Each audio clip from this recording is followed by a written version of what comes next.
মহালয়ার এই শুভ তিথিতে আপনি যদি শ্রদ্ধা, ভক্তি এবং যত্ন সহকারে এই 5টি টোটকা বা 5টি কাজ আপনার বাড়িতে করতে পারেন, তাহলে কিন্তু কোনো নেতিবাচক শক্তির প্রভাব আপনার সংসারে প্রবেশ করবে না।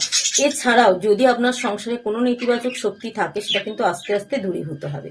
তবে কি করবেন, এই মহালয়ার দিন আপনি আপনার বাড়ির সদর দরজার দুপাশে 2টি স্বস্তিক চিহ্ন আঁকবেন।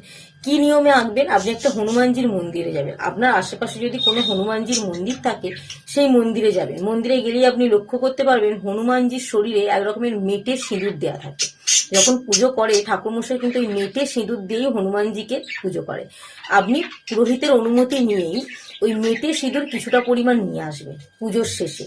মেটে সিঁদুরটা নিয়ে আসার পর আপনি দোকান থেকে চামেলির তেল কিনবেন। সেই চামেলির তেল দিয়ে সিঁদুরটাকে ভালো করে গুলিয়ে নিয়ে আপনি সেই সিঁদুর দিয়ে যদি আপনার সদর দরজার বাইরে 2টি স্বস্তিক চিহ্ন আঁকতে পারেন, তাহলে কিন্তু আপনার সংসারে কোনো নেতিবাচক প্রভাব থাকবে না, কোনো অশুভ শক্তি আপনার সংসারকে স্পর্শ পর্যন্ত করতে পারবে না।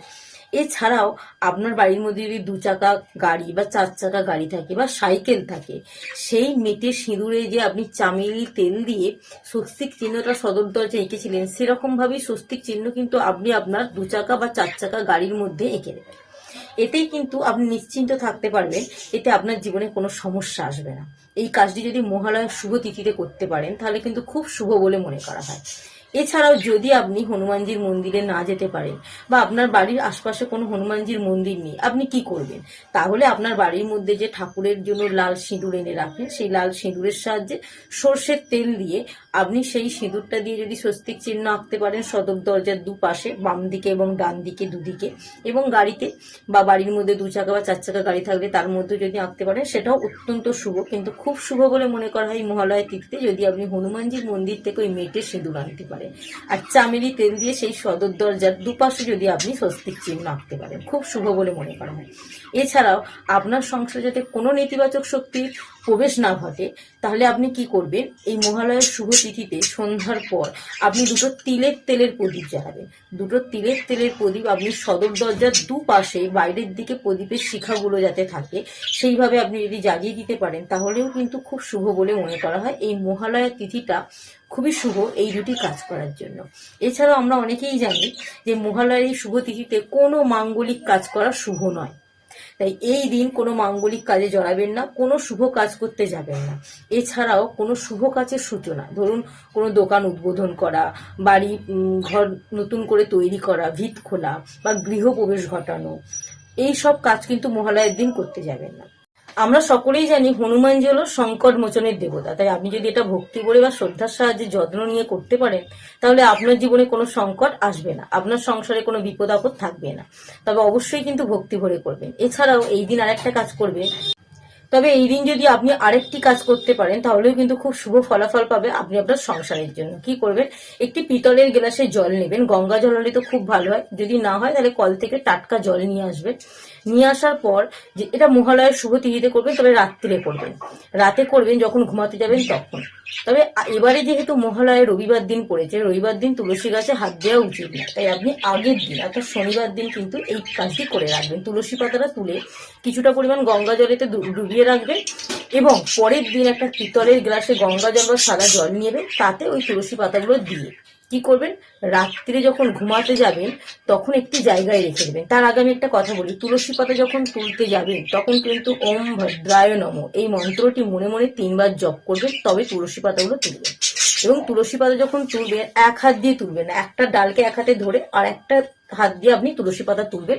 তবে একটা একটা করে তুলসী পাতা তুলবেন। অনেকে কি করে একসঙ্গে অনেকগুলো তুলসী পাতা তুলে নেয়, এটা কিন্তু খুবই অশুভ বলে মনে করা হয়। তাই একটি একটি করে তুলসী পাতা তুলবেন এবং 2টি হাত দিয়ে, একটা হাত দিয়ে ধরে একটা হাত দিয়ে তুলবেন এবং তুলসী পাতা তোলার সময় ওম ভদ্রায় নমঃ এই মন্ত্রটি মনে মনে জপ করবেন 3 বার।